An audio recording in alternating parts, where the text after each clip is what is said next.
he brought Isaacs to our engagement party. Quinn? Who is she? Oh, this is Amelia. My first love. She had nowhere to go. I'm sorry. I didn't mean to ruin your special day. The room went silent. The banner still read, "Congratulations on the engagement time." So this is what 3 years meant to him? Son, do you know what today is? Mom. I can't lie anymore. I choose Amelia. He thought he chose love. Then you lose everything.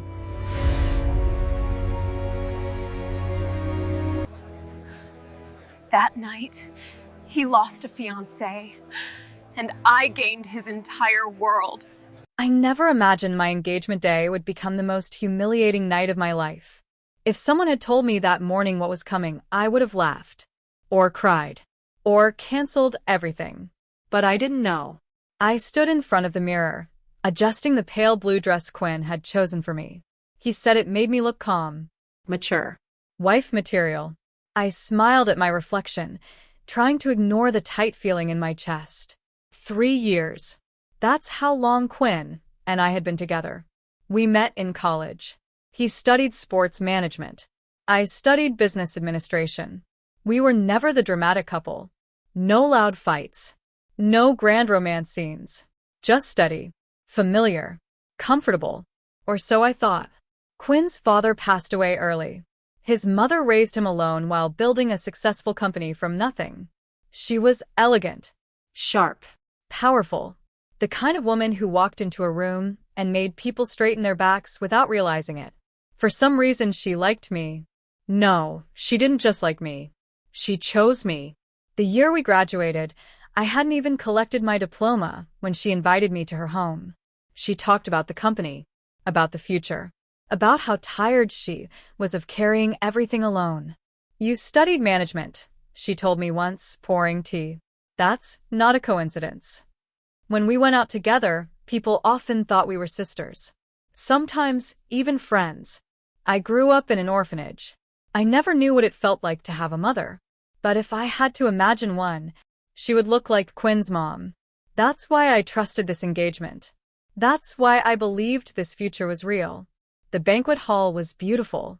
Soft lights. White flowers. A large banner behind the stage. Congratulations on Quinn and Stella's engagement. I read it twice, smiling nervously. Quinn was late. I wasn't worried. He was always careless with time. Then the doors opened, and my heart sank. Quinn walked in smiling, but he wasn't alone. A woman stood beside him. Slim. Delicate. Long hair. She wore a simple white dress that looked far too innocent for an engagement party that wasn't hers. I had never seen her before, but the moment I saw Quinn's mother's face, I knew. Her smile froze. Her eyes darkened. That woman walked confidently beside Quinn, her hand lightly touching his arm as if it belonged there. Sorry we're late, Quinn said casually. I ran into an old friend. An old friend. He turned to the woman. This is Amelia, my desk mate from high school. Then he pointed at me. And this is Stella. She's stubborn and hard-headed. I call her Rocky. The room laughed politely. I didn't. I looked at Amelia. She covered her mouth, giggling softly. Her eyes were red, as if she had cried earlier. She looked at Quinn the way women look at men they never stopped loving. If not for the banner behind us, I would have thought this was her engagement party. Quinn's mother spoke. Her voice was calm. Too calm. Son, she said slowly, do you know what kind of occasion today is? Quinn didn't hear the warning in her tone. There are plenty of seats, he replied. Stella doesn't have any family here anyway. Let Amelia stay. That sentence hit harder than a slap. No family. I felt my face go cold. Quinn's mother reached for my hand under the table and squeezed it gently. A silent warning. Stay calm. Quinn misunderstood her silence as approval. He pulled Amelia toward the seat beside him. Amelia hesitated, tugging at his sleeve. Quinn, she whispered, loud enough for everyone to hear. Your girlfriend looks upset. Maybe I should go. Girlfriend. Not fiancé. Not future wife. Don't go, Quinn said quickly. You're already here. She leaned closer. I don't want to cause trouble between you and Stella because of me. Your ex. That was it. X. I finally looked at her directly. If you're already here, I said calmly, why not stay and watch your ex get engaged? Her eyes filled with tears instantly. Quinn's mother stood up. The banquet will begin now. The conversations turned to business, company projects, Deals. numbers. Amelia didn't understand any of it, so she leaned toward Quinn. They whispered, laughed softly, their heads almost touching. At one point, I saw tears in both their eyes. Quinn's mother's face changed color again and again. As the night ended, people started cheering. Kiss. Kiss. Quinn looked at Amelia first, then at me. He stepped forward reluctantly. Just as his lips were about to touch mine, a sob echoed through the hall. Quinn froze. He pulled away. Amelia was crying openly now, her eyes fixed on him with a love she didn't bother hiding. That's when Quinn turned to me. In front of everyone. Stella, he said loudly, I'm sorry. I can't let go of Amelia. Our engagement is off. Silence. The world spun. 3 years. Plans. Promises. All erased with one sentence. What am I to you then? I asked quietly. A placeholder? Amelia rushed forward, crying harder. Please don't misunderstand. Quinn and I aren't like that. Don't blame him. It's all my fault. She grabbed his hand. He pulled her into his arms. It's my fault, he said. I realized my feelings too late. That's when Quinn's mother walked toward him. Her eyes were ice. I'll ask you once, she said. If you choose her, you lose everything. Is that your decision? Quinn hesitated, then nodded. Yes. She turned to the crowd. Effective immediately, she announced, Stella will become the company's general manager. Gasps filled the room. Quinn's face drained of color. Before I could react, she took my hand and led me away. That night, I lost a fiancé, and unknowingly, I stepped into a future far bigger than I ever imagined. I didn't sleep that night, not because I was heartbroken. Not exactly. It was more like my mind couldn't catch up with what had happened. One moment, I was someone's fiancé. The next, I was standing in a luxury car, holding the hand of a powerful woman who had just disowned her own son and promoted me instead. The city lights blurred past the window as Quinn's mother drove. Neither of us spoke for a long time. I finally broke the silence. Annie, this isn't right, I said softly.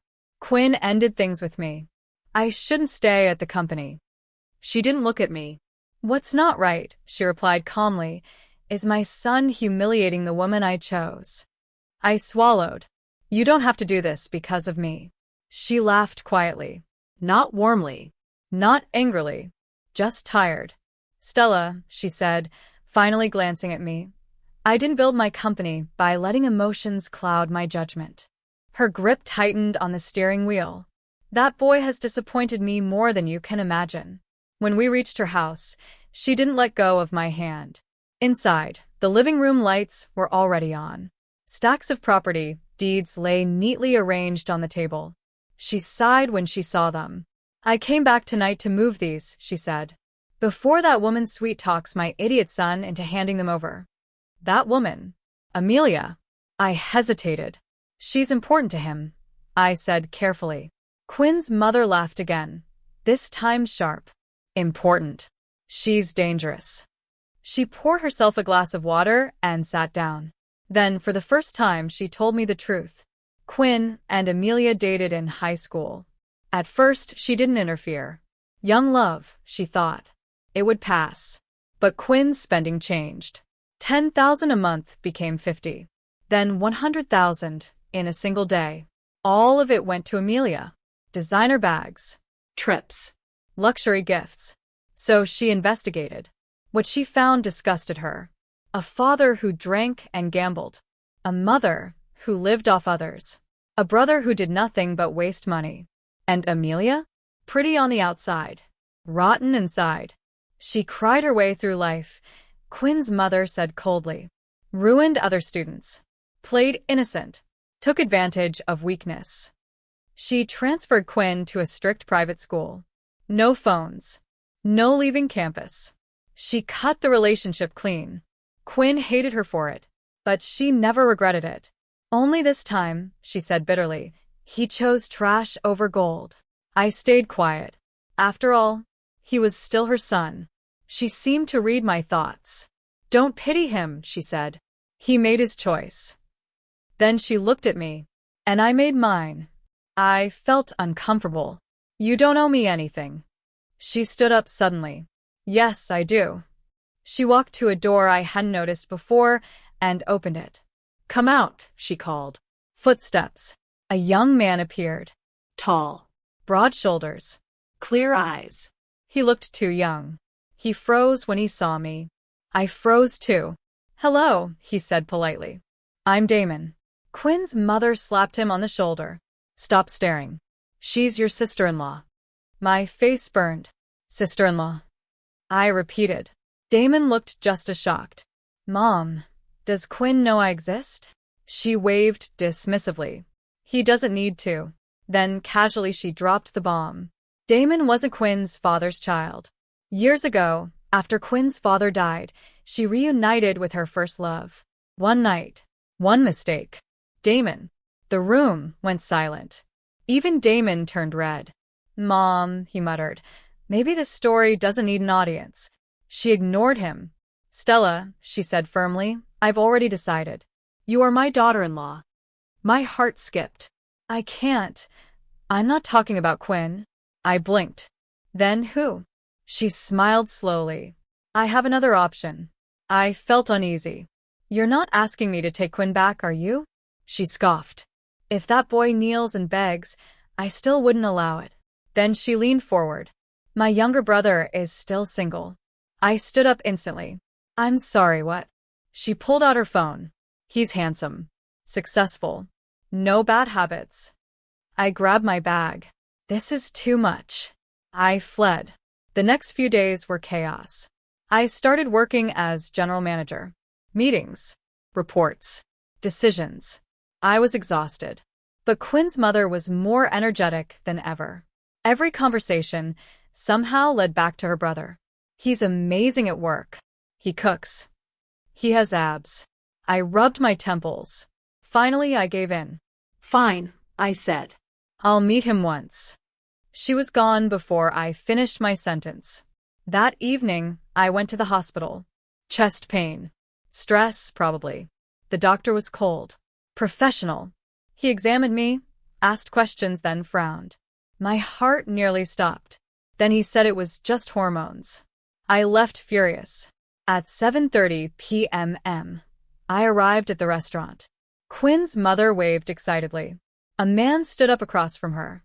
Glasses. Calm expression. My stomach dropped. It was the doctor. He looked just as surprised. What a coincidence, he said quietly. My life, it seemed, was just getting started. I stood there, frozen, staring at the man across the table. Out of all the people in this city, of all the blind dates my mother could have arranged, why did it have to be him? The cold-faced doctor. He looked just as stunned as I was. For a brief moment, neither of us spoke. Quinn's mother, however, was thrilled. Oh my, she said, clapping her hands softly. So you two already know each other?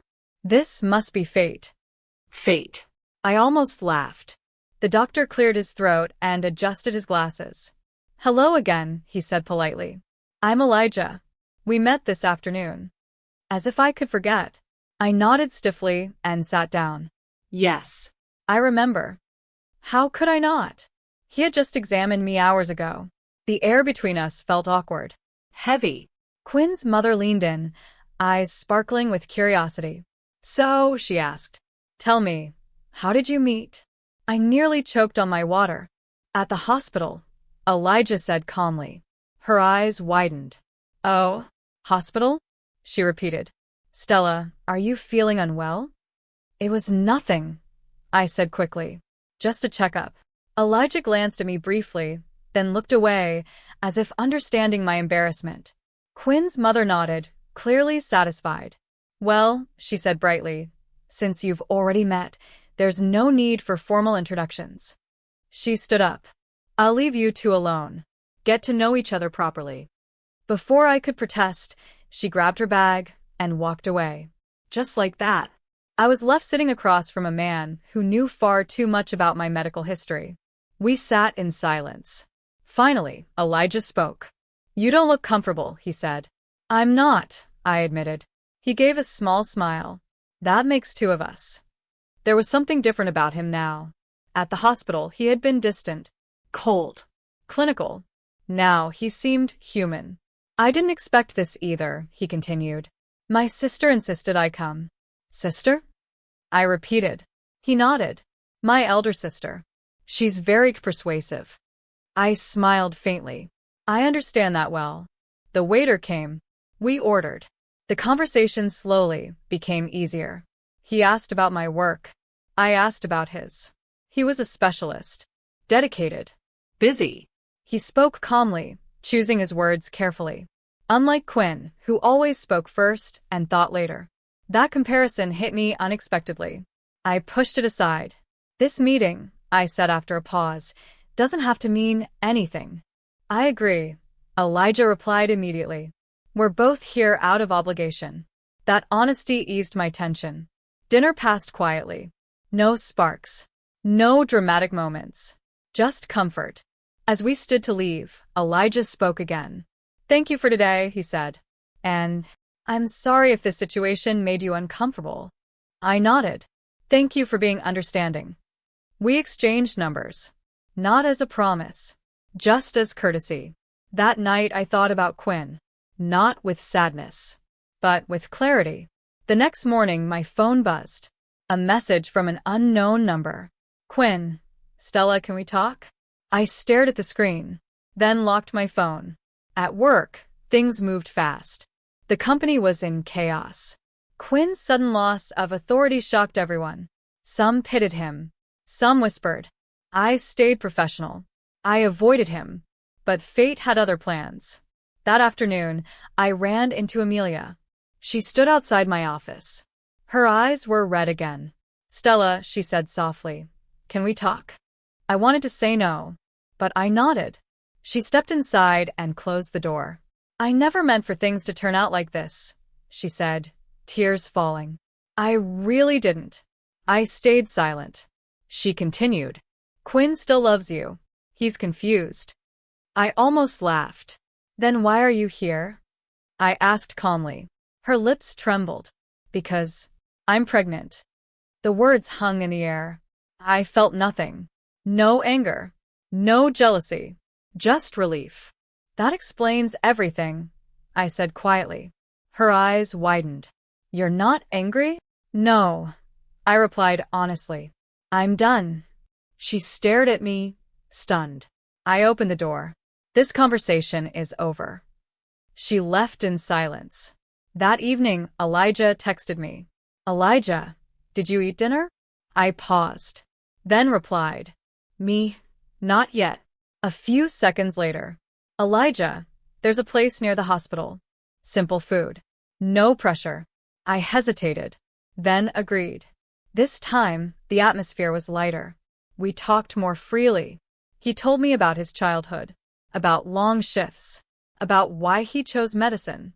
I told him about the orphanage, about independence, about trusting the wrong person. He listened, really listened. When we parted, he said something unexpected.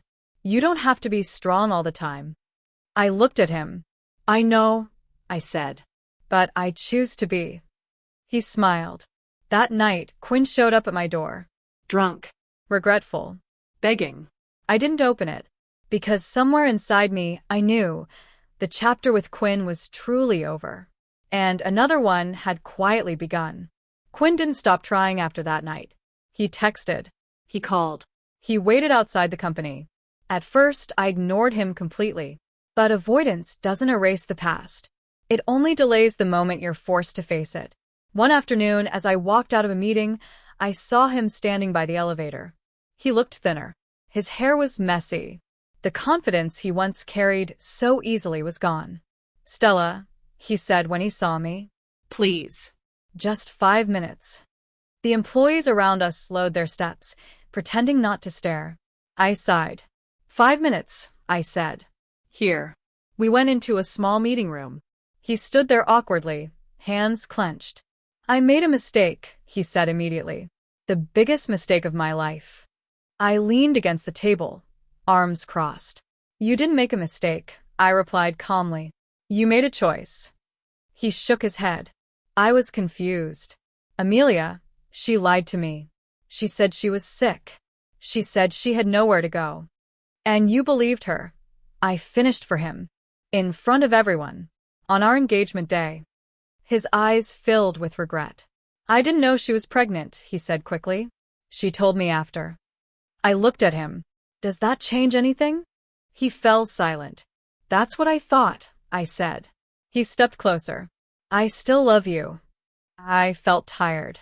Quinn, I said softly, love isn't just a feeling. It's responsibility.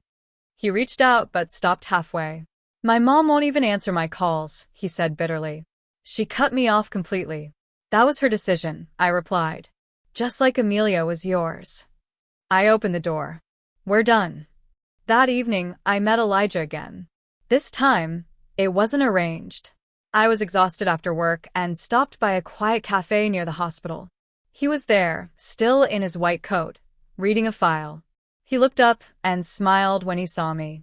Long day, he asked. I nodded. Long life, I replied. He closed the file. Sit. We didn't talk much at first. Just shared the silence. Then I found myself telling him everything. The engagement. The betrayal. The promotion. Quinn. He listened without interrupting. When I finished, he said something simple. You didn't lose anything that day. I looked at him. You lost what didn't deserve you, he continued.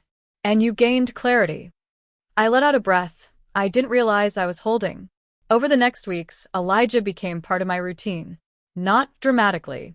Not suddenly. Just naturally. A message asking if I'd eaten. Coffee after his shift. Quiet walks. He never pushed. Never rushed. One night, as we sat in his car, he said, I don't want to be a rebound. I turned to him. I wouldn't let you be, I said honestly. He smiled. Good. Meanwhile, the company stabilized. Under my management, projects moved smoothly. People stopped whispering. They started trusting. Quinn's mother watched quietly from the sidelines. One evening, she invited me to dinner. She studied me carefully as we ate. You've changed, she said. In a good way, I replied. She nodded. And that doctor?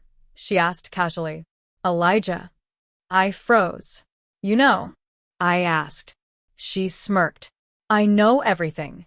I laughed helplessly. She leaned back. He's a good man. Steady. Clean. I blushed. I'm not ready for marriage, I said quickly. She waved her hand. I didn't say anything about marriage. But her smile said otherwise. Trouble came again when Amelia showed up. This time she came with her family. They demanded money. Compensation. Support.